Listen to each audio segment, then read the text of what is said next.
Donc, après la radioactivité alpha, nous allons voir maintenant au petit 3 la radioactivité bêta moins qu'on avait déjà décrit en disant que c'est la transformation d'un neutron en proton pour créer un certain équilibre au niveau des nucléons dans les noyaux. Donc, la définition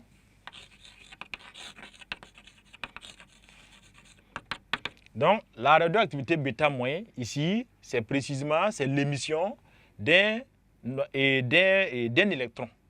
Je reprends. La définition de la radioactivité bêta moins, là, c'est une réaction nucléaire au cours de laquelle il y a émission d'un électron. Donc, c'est l'émission d'un électron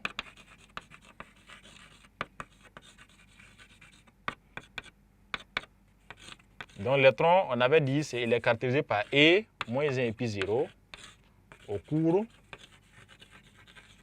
d'une réaction nucléaire.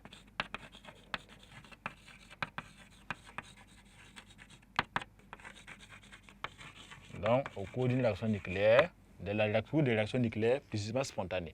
Donc ici, l'électron, je l'ai mis entre guillemets parce que nous sommes dans un noyau. Dans un noyau, il n'y a pas d'électrons parce qu'on a vu que les noyaux contiennent des protons et des neutrons. Et les électrons gravitent autour du noyau. Donc ici, l'électron, c'est désigné par cette transformation dont nous allons reprendre.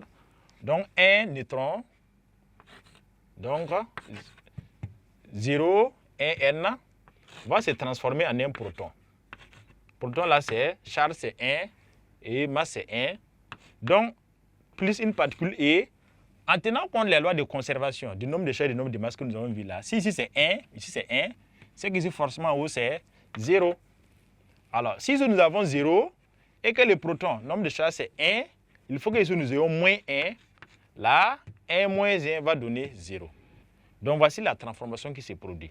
De façon concrète, si on considère un noyau, donc l'équation de désintégration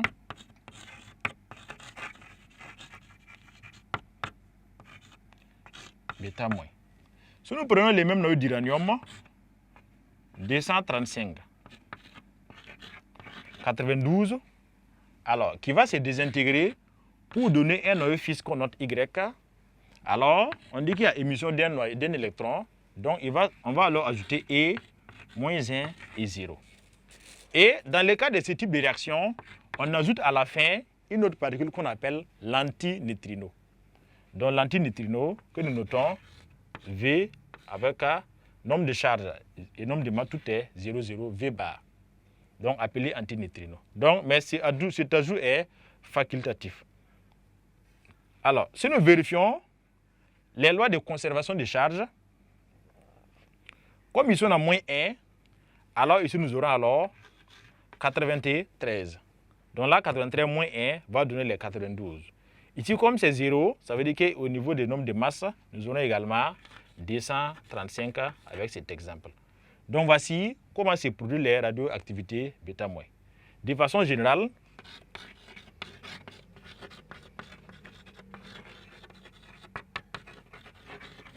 donc si on a X, ça donne un noyau Y plus l'électron plus l'antineutrino.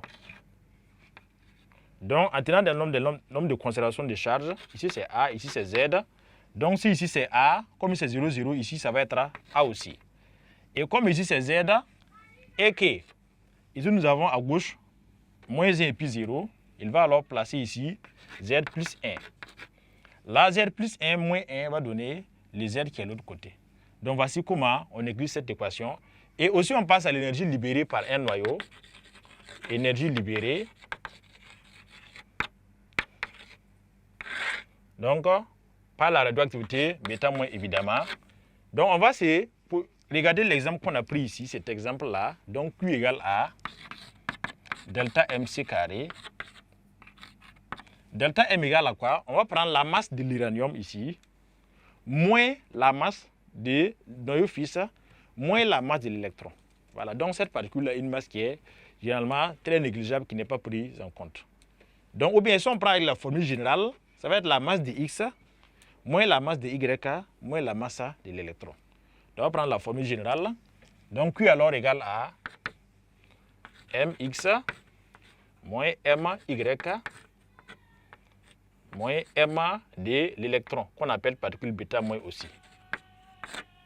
Le tout fois c carré. Alors, donc, de façon résumée, pour la radioactivité bêta moins, alors, c'est de savoir que c'est la transformation d'un neutron en proton, donc qui va libérer un électron théoriquement. Et donc, par définition, c'est l'émission d'un électron au cours d'une réaction nucléaire. Et on a vu comment son équation s'écrit avec l'exemple qu'on a pris. Et de façon générale, c'est X va donner une particule, un noyau fixe Y plus un électron. Et n'oubliez pas de cette particule qui est appelée antineutrino. Et l'énergie libérée, comme on a vu de façon générale, au début, si les lois de conservation, ça veut dire qu'on prend la masse au départ, moins les masses à la fin, le tout fois C carré. Donc, nous allons passer maintenant au petit kata, où nous allons voir maintenant le dernier type de radioactivité qui est la radioactivité bêta plus maintenant. Donc, petit kata, radioactivité bêta plus.